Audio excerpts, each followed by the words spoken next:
Thank you very much, Speaker Bush, for your leadership in this initiative. I want to thank, first of all of our senators and House of Delegate leaders, our county leaders, education leaders, who are fighting to maintain the consensus about public education in Prince George's County.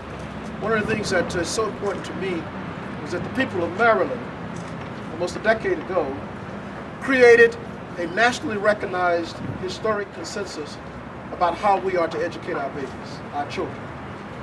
The most important thing today is to remind the people of Maryland of who they are with reference to that. We are nationally unique in terms of the consensus we have about educating our children.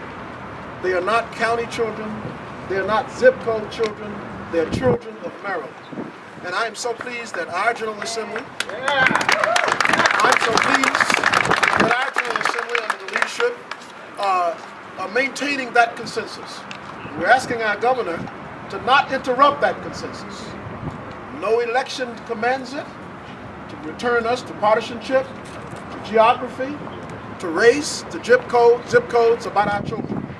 We have high expectations about them, and we have obligated ourselves to fund their ability to achieve at the level that we expect of them. It is symbolically important that we're standing at the feet of one of our most famous sons, Thurgood Marshall.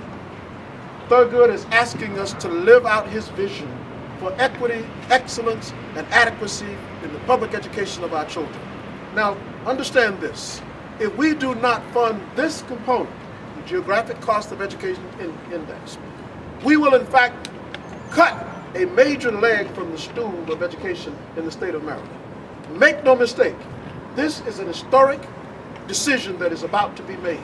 I do not think our governor wants to make the wrong decision, because it not only interrupts a consensus about education, but it will return us to the days we don't want to go back to, when you had us divided about how we are to educate our children.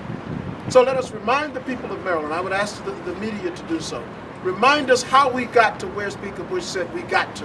#1 in the nation, never outside of #5, because we committed ourselves to funding the education of our children. So let's go forward. I ask the governor to please, do as the people of Maryland would have you do. Do as other governors have done in the midst of political differences and others. Maintain the consensus about quality education for our children. Do not underfund Thornton, Bridge to Excellence. Maintain that consensus. Thank you, brother.